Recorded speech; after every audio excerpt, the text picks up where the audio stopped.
Welcome, welcome, welcome to the present and the future, and to Sis We Need to Talk. I am Tisha Hillman, and we are here with another episode of Sis We Need to Talk. Today is June 3rd, 2019, and I am excited to be here with my co-host today, Bruce Oliver.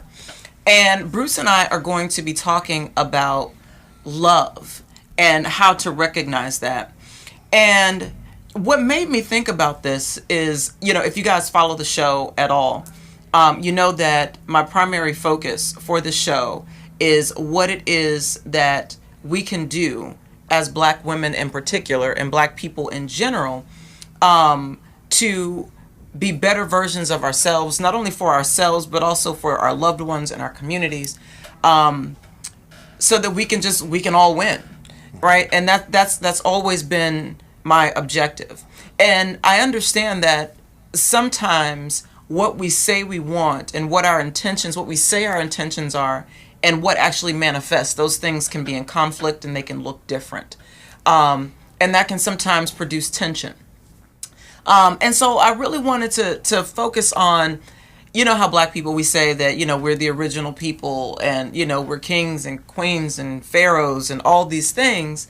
But if we actually believe that, because, I challenge you guys to really think about, are we really who we say we are? You know what I mean? Then show and prove, right? If we are really who we say we are, and we actually believe that we are who we say we are, then that should look a certain way, right? Yes. And so I just think, what does that actually mean? What does it mean to be the original people? That means that everyone you see is a reflection of you. So Absolutely. that you are the whole. If that's what you believe.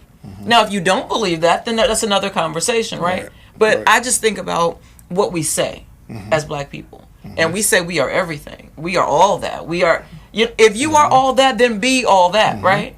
But what that means is you also have to take responsibility for being all that. That comes heavy as the head that wears the crown. That's right. Right? And so I look at it like, if what we see and the people that we encounter of all shades are merely reflections of us, then we are accountable for how we treat them. And so if that means that we need to take a bit of our own medicine, the golden rule, if you're the golden people, right? The golden rule is do unto others as you would have done unto you. I think sometimes we think that it actually says as you would have. I think it's flipped around, but I don't think we actually think that it's do unto others as you would have done unto you. And so if you're going to be out here, causing havoc and doing all these things to people and being rude to people and labeling people toxic and they shouldn't exist and all the do as you wish. Do as you wish, because when it comes back, you have spoken, right? Yes. And so I'm like, how do we stop this? And I think it's, for me, Bruce, I look at this like we stop it by realizing hate is a cancer. Yes. It's a cancer. Because it's intolerant, because it's not seeing yourself in the shoes of someone else and realizing that they are you. If you are God, then they are you. Right. And so I know that I got a little deep there. I'm with you. But I honestly so funny. And I promise I'm gonna let you get a word in edgewise. But I was thinking this morning about how we as women, we sing the Beyonce song where she says, I'll never let them shoot the nose off my pharaoh. And I'm like, do you understand that your pharaoh is your partner? Right. Your pharaoh is your son. Right. Your pharaoh is her son. Your pharaoh is her husband. You know what I mean? It's your own reflection. It's your own reflection. And so when you look, like Malcolm says, who taught you to hate yourselves? That's it. And so when you look at the person that looks like you and you don't even recognize yourself, where are we?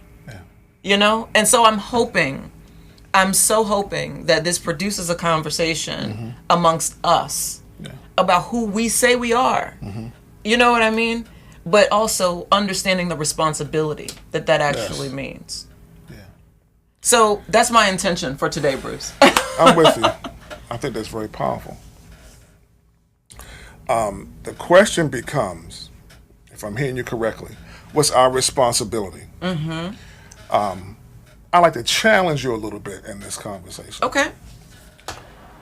And it's going to come across as being a little pessimistic, but I'm telling you, at the root, it's not. I go somewhere. I'll follow you. I'll follow you. Are we able to respond? Do we, starting with black men, including myself, do we have responsibility? Do we have the ability to respond to what is needed to fix the problem? In order for us to answer that, in my humble opinion, we have to first be completely honest, as uncomfortable as it is. Be completely honest as to what the problem is. It is, in my opinion, and I have these conversations so much, some people accept my concept of it, and some reject it. So I tell people with my concept, and that's all it is a concept. Yeah. An ideology that I'm operating out of as I try to grow. Right. I offer people a blue pill or a red pill. Right. Right, I got you. I believe that we are subject to a system that I call the Matrix that limits our responsibility. Okay.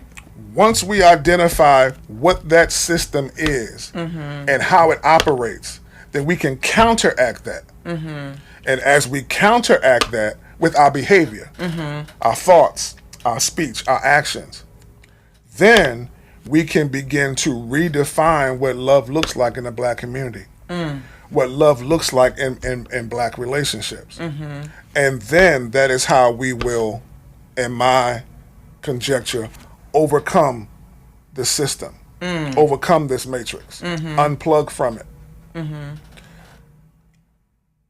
To me, love is not a feeling. We've been taught that. I'm following you. We've also been taught how to treat each other, the way we treat each other now. Even that's been taught. Right. It's been taught and it's been caught from this matrix. Love to me is not a feeling. It's a set of postures, principles that I stand in, and that I proactively, I choose, regardless of what the other person does or does not. I choose to react by doing these sets of things. So I wanna break that down and go back a little bit, because you've said a lot. And so I really want to make sure that we fully ingest this, you know. So let's let it breathe. You know. So the first thing you said that grabbed my attention is you said love is a concept. Help me to see that. What does that because it's a concept, it's not something that we can see physically. So I need for you to paint the picture for me in your mind. The picture when you see love in your mind. What does that look like? How does that translate into this reality? And based on the reality that we live in this country, in this world, in this country, in this state, in these cities, in our houses, in our relationships, we could break it down from the big to the small. Absolutely. It looks like justice. But what does, and it's funny too, because I think about justice all the time, but what does justice actually look like? Because that's the thing about justice. If justice is blind, right? If we believe that justice is blind, how do I know that when I see it? Because it is fairness. It's an equality. If you and I are in a relationship... Is it fair or is it equal? It's both. Okay.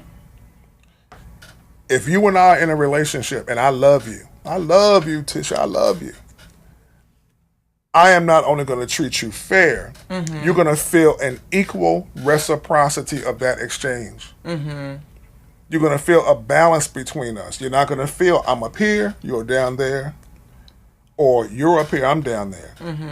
It's what I call, and I seen this and it was so deep, in the movie John Wick 3. Did you see that movie? I have not. Oh, God. I won't give it away. But there's a conversation, because I watch movies for conversation, for dialogue, not just the action for me, right? In the dialogue, they brought up what is called the commerce of relationships. And the commerce of relationships is a social contract. Makes sense. That has nothing to do with financial commerce, even though it does cover value. If you are valuable to me, if I value you and esteem you properly, I am going to react, respond, and be responsible to you in every exchange that we have in our relationship. Does that make sense? It makes perfect sense. And then you are going to feel. So the feelings are not just going to come because I say I love you. As we begin to exchange in the relationship, conversation, activities, conflict, problems, arguments, circumstances, when these things come and I respond to you with fairness, equality, honor, trust, appreciation. These are valuable terms. These are financial terms. Trust, appreciation. Then I can say, or we can say, we love each other. That this man Bruce, he loves me in an action sense, a verb, not as a noun. And I'm so glad you said that, Bruce, because you made me think about it a different way, because one of the things that I have here in my notes, the same thing, like I, kind of meditating on this stuff. And the thing I'm very, very clear about is that love absolutely is a verb. It absolutely is about what you do. Like you said, what is the response to your ability? But one of the things that is interesting, though, is you said that the terms, when we talk about love, they are financial terms. And that makes a lot of sense because our value system has been corrupted and inverted and poisoned to make us believe as women that you have to chase the man that has a lot of money because that's the man that's valuable. You have to pretend to have a lot of money in order for you to be valuable, but not understanding that value is whatever you say it is. It's intrinsic. It's intrinsic. It's intrinsic. Right? Absolutely. It's not something that you can actually put a dollar on it, but you will see it and recognize it. Absolutely. And that's a very powerful thing, because I think if we take a step back, that's why I love words. I've always loved words. Because when you break things down to their origin, you understand, you understand the purpose for which these words were uttered. Right. Because I think sometimes we don't understand, and we know when we also don't understand that these words have power. They are curses. And I've talked about this before on the show. And so you do bind yourself in contracts. It is a social absolutely contract. That makes perfect sense to me. And so, well, let me ask you this. Why do you think how do you think us as women we show our lack of value for our men? The reason I ask that is because I think a lot of us as black women can sometimes think that we're doing everything. We're doing everything that we can, and it's just them. They're messed up. They're all messed up. Throw them away. You know what I mean? I think we think that. We don't say it, but this is what I'm saying about these honest conversations. Very honest. Because when you realize that intention, if you don't act on your intention, it just stays internal.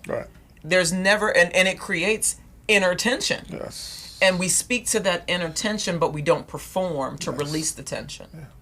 And so I think when we look in the mirror, there's a biblical scripture that says something about the man that looks at himself in the mirror and then immediately walks away and forgets that he looks what he looks like. About lacking wisdom.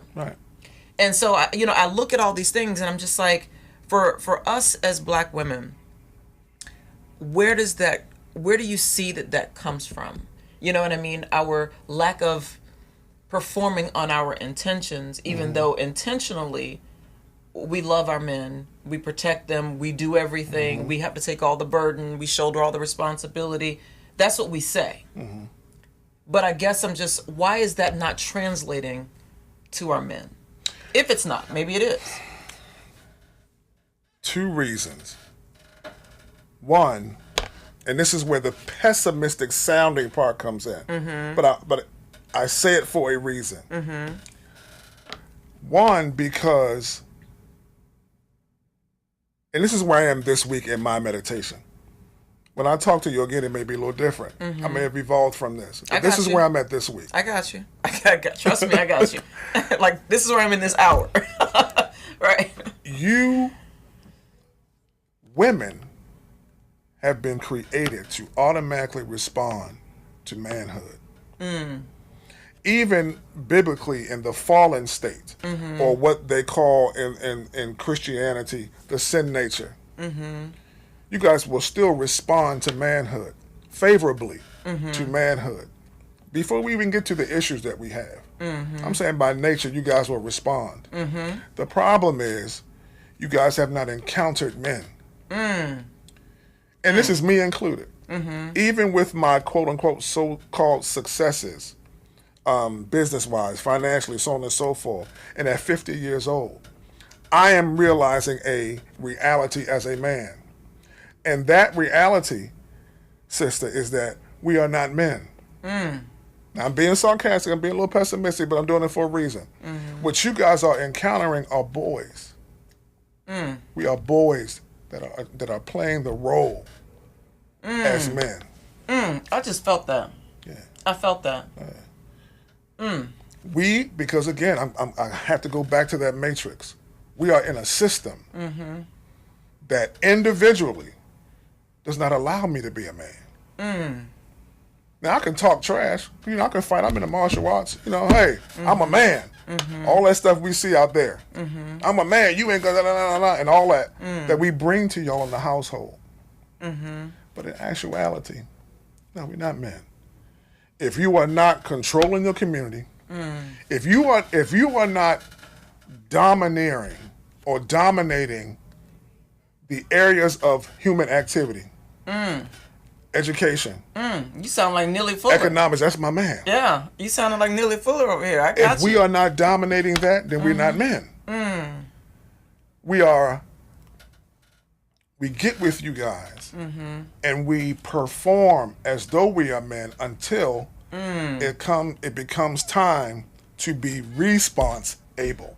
Does that make sense? It makes perfect sense. That makes perfect sense to me.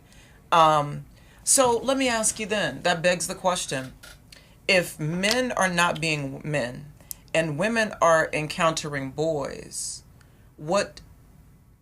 Actually, no. I'm gonna back up from that. Okay. Because I think that's a question that I, as a woman, should answer. Okay. Because I felt the reversal when I started speaking it. If women are encountering men, respect them. Should you give him brownie points for doing what he's supposed to do? Abso-goddamn-lutely. Because the world is not. The world is tearing him down. So when you meet someone, sisters, when you meet a king, you bow. And I don't mean that in any sort of demeaning way, but if you understand what I'm saying, you understand that it's not demeaning, it's a sign of respect. It's a sign of respect, not to say that we are less than, because we certainly are not, but it's like, I see you. I think that's what it says to me, is my king, my brother, I see you. I recognize your ability. I recognize your power. I recognize you. Because I think one of the things that I know as black women that I always caution against is us getting on these bandwagons where we start labeling our own reflection, meaning our men. We start labeling them toxic. We start being desensitized to them being murdered, unless they're being murdered by a white man. Because we should maintain that same energy when they're murdered by your sons, who you haven't disciplined. Right. Your sons. This is all some ancestral sins of the father. Yeah. You know what I mean? Because if you can't, if we as women can't look at our men and see our reflection, what are our sons to become if these are their fathers? And so if I'm looking at my partner and I'm labeling him toxic, I'm labeling my son as toxic. Right. That son is going to come from his seeds. The semen will come forth. You know, these seriously, the semen will come forth, and this will be your progeny that you've labeled toxic, and now you've stamped them. And now, because we can't control, and that's the thing with women, we want to control everything, but you know, we can't control how the world perceives our sons. Right. You know what I mean? Right. And this is why, for me, I look at it like why it's so important for us to see our children in the eyes of our men. And again, like you said, it's not all men. I'm certainly not saying that. You know, but what I am saying is when you recognize a king, bow down. I don't mean it, again, I want to be very clear about that because I know how we are as black women, Lord have mercy. What I mean is respect. Because we want respect. Yes. It's a mutual sign of respect. We have no problem when Beyonce says bow down, bitches. Right. So why do we have a problem when our man says bow down and he ain't calling you a bitch? Right. You know, he's trying to make you an equal partner. You know what I mean? So I get what you're saying about this reciprocity. But one of the things that I've learned from just my relationships with men is that sometimes as women, because we are seeing you as boys, we treat you as you're less than. We treat you as if your voice doesn't matter. We silence your voice, you know, like we do to our sons. You're talking too much right now. You're being disrespectful. You know what I mean? We silence them and we take away their ability to create and to become who they're going to be. You know, and I'm like, we don't leave room. Right. We take up a lot of space as women. Yeah. Myself included, obviously. But we take up a lot of space and we don't leave room for men to grow, for our boys to grow into men. You know, and that creates a lot of conflict in our communities, because when you do encounter men who are decisive and all those things, it looks like abuse. Yes. You know? Yes. And again, I want to be clear. Everything is about degrees. Everything is about degrees. There's black, white, and everything in between. You know what I mean? There's levels to this thing. And so, you know, there is a such thing as abuse, right? Yeah. But when you encounter someone who knows what they want, I'm hoping that we get to the place again where we appreciate that, instead of what we're used to being inconsistent. Right. We're used to inconsistency. But anyway, in a nutshell, I know I talk a lot. I receive that. I receive it. But you know, I'm like, I hope our sisters can recognize our men and our boys are whole people who have dreams and ambitions and desires and want to live life. You know what I mean? And so that alone gives them value. If not for the fact that they came from us, that alone gives them value. And so my thing is, I look at this as a woman and as a co-creator, that my response to my ability is to speak life into my men, into my boys, to breathe life into you. Because if I am a co-creator God with my fellow gods, you know, with my fellow people, then I should speak life into them because they are me. So long as I want breath, I give them breath. You know what I mean? We haven't been taught. I talk so much. These things.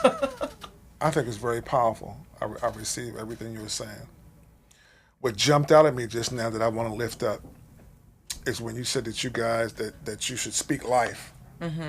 It is not known, sister, that women, you guys are the life givers.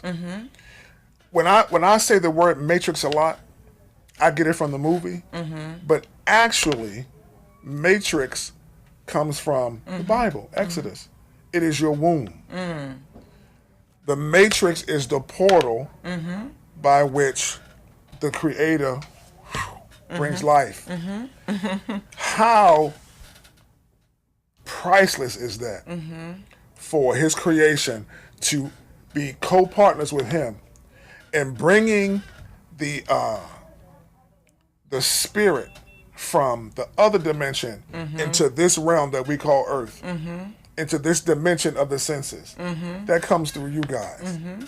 We don't recognize that, how valuable that is. If we did, sister, our approach to relationships, love, sex would be totally different. We would value it. We would respect it. My definition of respect is I see you the way you see you. We both have on spectacles. Right? Spect, S-P-E-C-T, seeing. You see yourself a particular way. And I need to return to you how you see you. I respect you. And as much as that is a reality. I love people that love words. I love words. I love words. I love it. As much as that is a reality, that has also been our problem. Because we don't know our value. In actuality, I am treating you how you see you. You are teaching me how to treat you by what you accept, what you have been accepting from me, what you have been demanding of me, or commanding of me. If you are a woman who likes control, what you are commanding of me causes me to give back to you that same energy, that same dynamic. In other words, I will respect you and love you based on how you respect yourself. If you value yourself properly, I have no choice but to value you. Because there's going to be some things that you're just not going to deal with. There's some stuff you just ain't going to put up with. And you know what? And on that, because I want to delve into that. You know what I mean? We're going to be swimming for a minute. Because, get your flippers and your mermaid tails ready. Because we're about to delve into that real quick. But I want to take a brief commercial break. And then when we come forward, I want to talk about this concept of love and assessing your own value, because I think we're onto something here. Assessing our own value. So come back forward with us, folks, in just a minute, and we'll continue the discussion. I can barely see. I see now.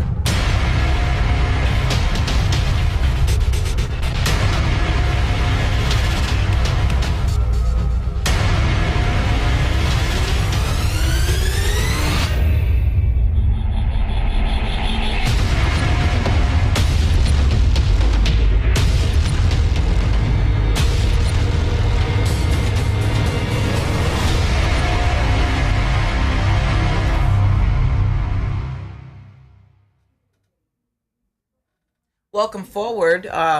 We are tuned in to Sis We Need to Talk, and I am here with Bruce Oliver. Before we went to our break, we talked about this concept of love. And Bruce, you said something that I think was so important. You talked about teaching people how to treat you. And that's a saying that we hear a lot. But sometimes I have to ask, do we actually know what we're saying when we say it? And do we believe what we're saying? No. In my opinion, no. Earlier you were talking about words and the importance of it. How we can be bound to those statements that we make. One of the reasons that I love words so much, and I really slow conversations down when I talk to people. They really get irritated because I'll ask them 1,000 questions. What do you mean by that? What does that mean? When you say father, what does that mean to you? Father to me means warm, loving, comfortable. Father to you may mean abusive, distant, molester. It may mean different things. So when we begin to talk about love, sorry, that would be Facebook. when we talk about, we're trying to follow y'all comments on Facebook, but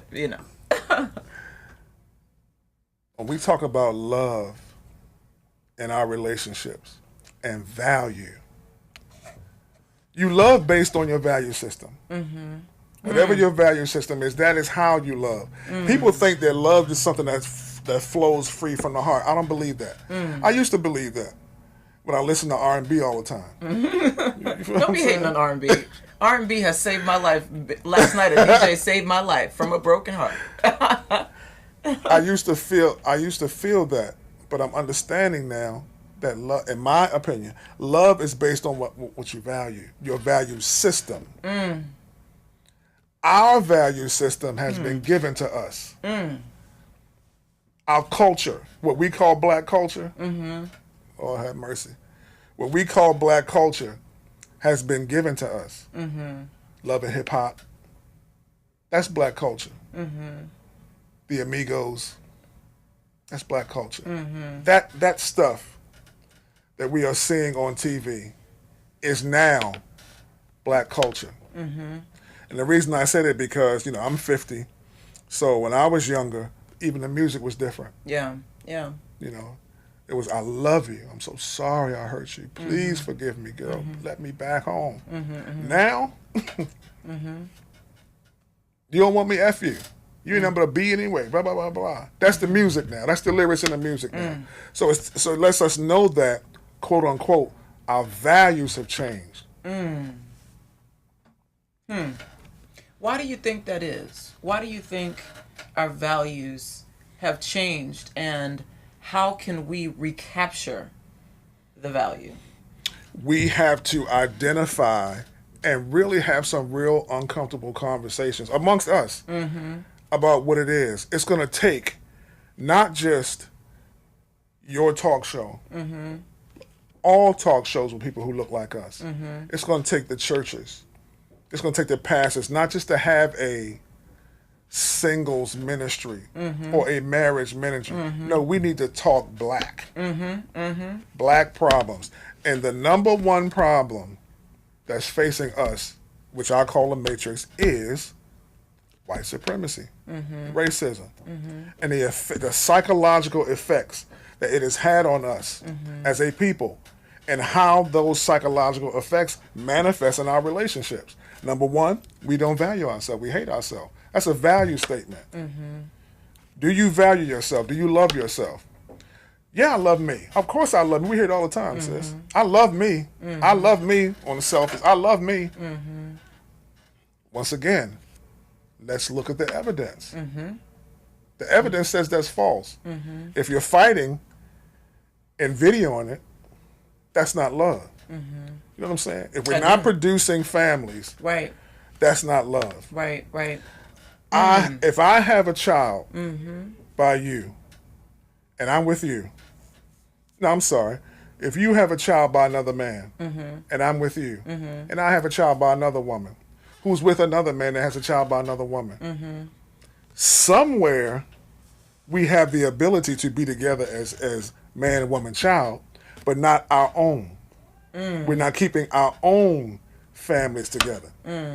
We are mixed amongst each other. So somewhere our value system is messed up. I believe that comes from propaganda and influence from this matrix that I call white supremacy. And and I agree with you on that. But one of the things that I try to be careful with is, in knowing my people, because we have been indoctrinated with this victim mentality for so long, I don't want to give us an out. You know what I mean? I don't want us to continue to blame the white man, to blame white supremacy. I'm not saying that those are not factors. I'm not saying that at all. And I'm not saying they're not even the biggest factors. Right. But what I am saying is, what are you doing in response? What you have abilities. If you are killing a game, if you are kings and queens and pharaohs and royalty, what are you doing? You are all powerful.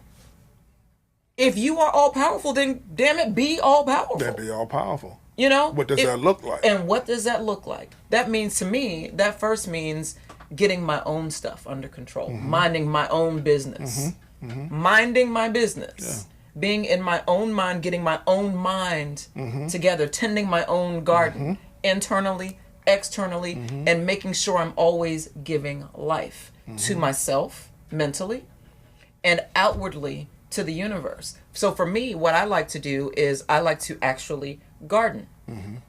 because I am manifesting what I say that I want. I want life and that which produces life. And so I set my hands to that. You know, there's a scripture in the Bible that says you'll know a tree by its fruit. And so if we're not producing good fruit, then what does that say about the tree? Right.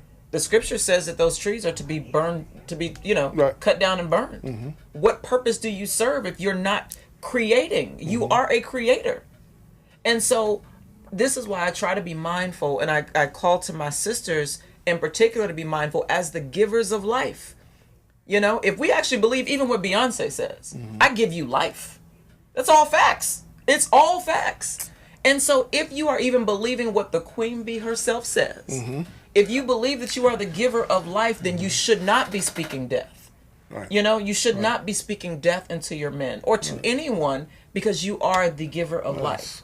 And so I just challenge my sisters to say, my loves, what do we believe? Because that is where that internal tension comes in, because we have these great mental, you know what I mean? This great stuff mentally. We may have a desire, but without action, the desire is never going to manifest. It's simply energy that's wasted. It's wasted energy because there's no emotion that moves you to do anything. Right. So, I know. That's powerful. I be giving a lot. Sometimes That's I try to slow down. I try to slow down. That's why I was saying that love is proactive. You got to make that choice to give life. In our current relationships, that does come with how you speak to your man, how you encourage him. Even though you have a realistic understanding of what's really going on, what his real struggles are, because of those struggles, I am going to proactively talk to him like he is a king. Absolutely. Treat him like he is a king. Absolutely. Because in actuality, that's what he is. Right. And the evidence of that is the attacks that come at us as black men. The opposite of love, to me, is not hate. The opposite of love is fear. And that fear amongst us as black men has produced a people who hate us because they fear us. Why do they fear us? Because in actuality, that fear is a reverence. Because they know who we are. They know who we are. And and I'm so glad you said that. And here's the thing that if y'all only knew what goes on inside my mind, Lord have mercy. But like you said, Bruce, I think it's so important the power that we have is immense. Like, how there's a scripture in the Bible that says God is a God that calls things that are not as though they were. And if that's who we believe, either we serve or we are, then should our life not look like that? Yeah. If we actually believe what we say, we believe. And that tells me, my people, either we actually don't believe that, or, well, generally we just don't believe that. Because if you believe it, you're either going to act on it, or you're just not going to believe it. So in actuality, you actually don't believe that. But I'm like, to watch a black man look at himself in the mirror and criticize every single perceived flaw that he has is the most heartbreaking thing to me. It is a heartbreaking thing to me. I never want, because when I see a black man doing that, I'm looking at all of my lifetimes in this mirror. I'm looking at every lifetime I've ever lived in this mirror. And it's not happy with itself. And if it's not happy with self, what have I done to foster this? What have I done to tend to this, to take care of this, if I actually believe what I say I believe? That this isn't just a man standing before me. This isn't what I see. And so if I actually look at this man and I see a king, how can I not tell him all the amazing things that he is? We do it to someone who's invisible. We do it to someone who's invisible. but we don't do it to the King that stands before us. Right. And then we wonder why we are not blessed. Right. You know what I mean? And so I just challenge my sisters. Look at the King that's standing before you. This isn't about a God that you can't see. This is about a God you can see. Not worshiping, because those are words. Worship is words of war. Right?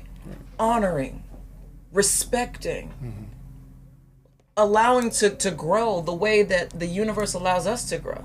The way that, you know what I mean? It's love. Yeah. The way that the seasons change, bad things rearrange, you know, the way that happens. How the sun shines on us every single day, whether we deserve it or not, and it feeds our melanin. The way that the waters flow and give to abundance, because the universe is abundant. Our God is abundant because it's love. Yeah. And love is abundant. But we've been lied to. We've been lied to. Yeah. Love allows the object or the receiver of that love to be nourished, to grow to its maximum, to be maximum, to reach its maximum potential, without setting barriers. Absolutely. That's love. No cap, right? Love is no cap. Right. In our relationships and how we exchange our conversation, our time together, whether we're walking in the park or going to the movies or just sitting around the house.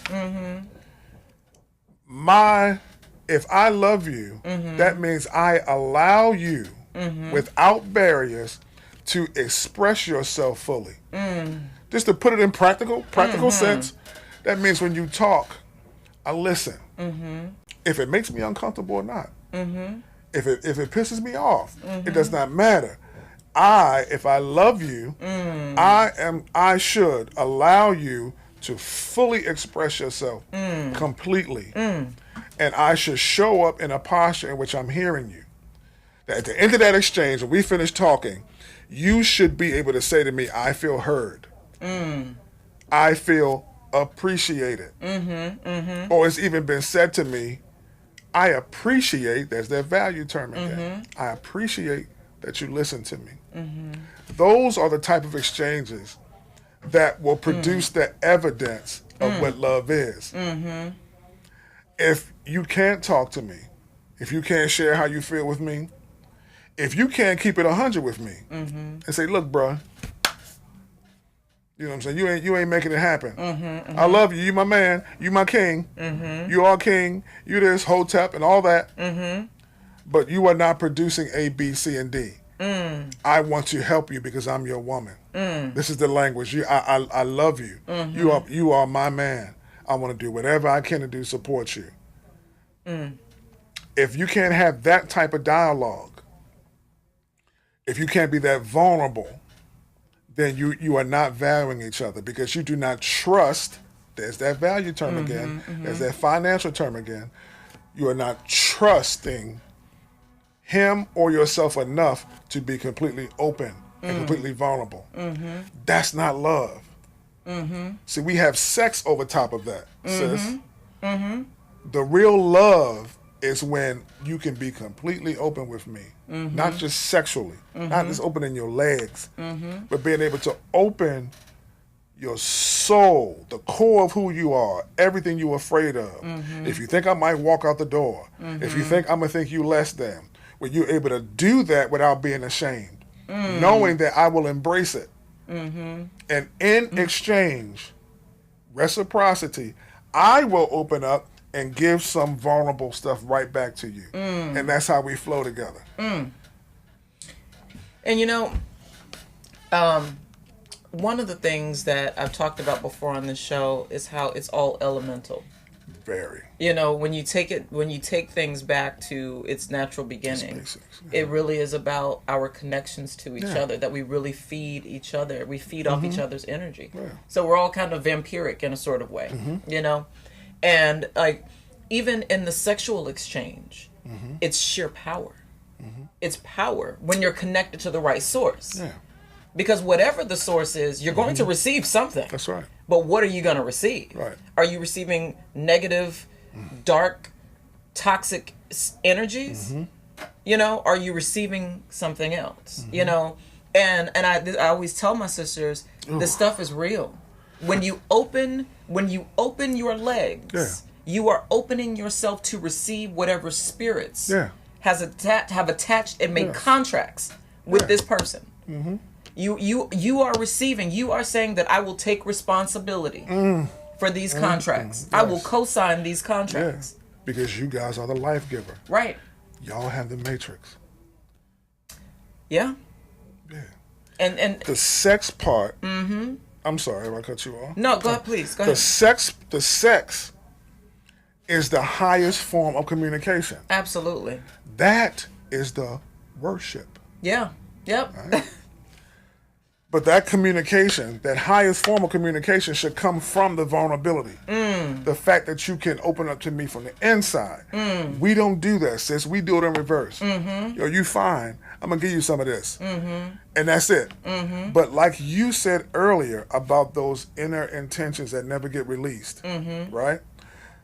We are having sex over top of it. Mm-hmm. But the fact that we cannot be ourselves, be vulnerable, be open, share our fears, that is producing resentment.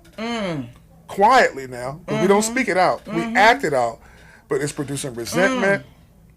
It's messing with our self-esteem.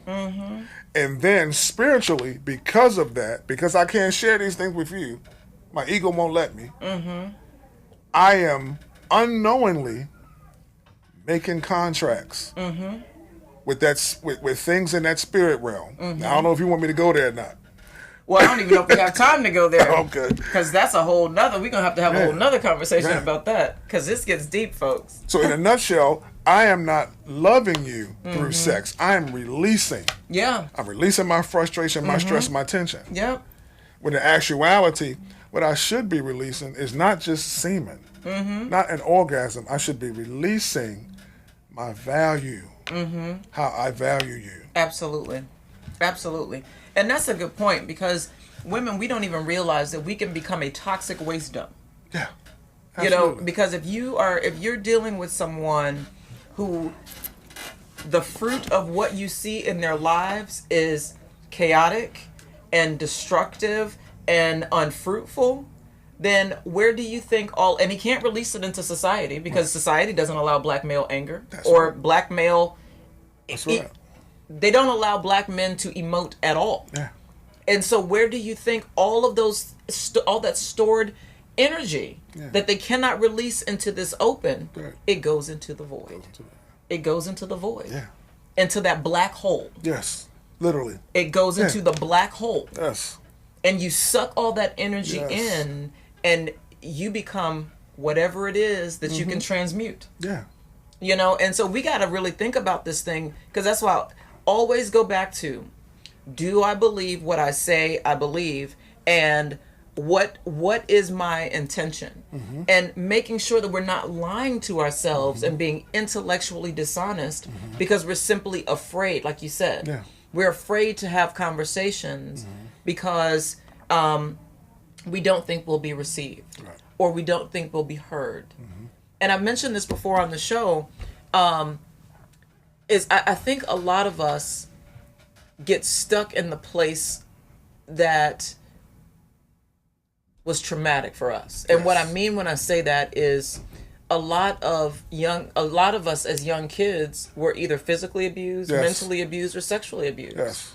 And like you said, you stay in that trauma. You stay in it until you are able to go back and heal it internally. You know what I mean? And to release it. And, you know, to release that tension in your body. But I think so many of us stay there mentally, and it enslaves our minds so that we can't see beyond this trauma. And so, you know, like I always say, like, you know, to a hammer, everything looks like a nail. Right. You know what I mean? And if we've been in trauma for so long, we will be harsh with the discipline and the judgment and all of this, because we're stuck. We're stuck, and we need to release. And not just release, like you said, not just a sexual release, but we need to really have we really need to let it breathe. So that's how I resonate with that. But I look at this all like your intentions. Yes. You know, setting your intentions, what it is that you want to see manifest, taking steps to manifest what you say you want to manifest, and being okay. But not trying to control what someone else manifests, because their intentions are their intentions. Yes. And when you see the interpretation of their intentions, you're only seeing one side of it. Yes. And we can forget that. And that was a lesson that I had to learn this week. That for a long time I'd been the judge. You know, I'd been the judge. You know, deciding what's fair and what's right and what's good and what's, you know what I mean? But now I'm like, okay, I need to take a step back and kind of look at my actions and look at my responses to people, and not being intolerant, you know, of other people, because I'm only seeing one side of things. I get it. You know what I mean? I get it. Because I came to the realization that all is truth.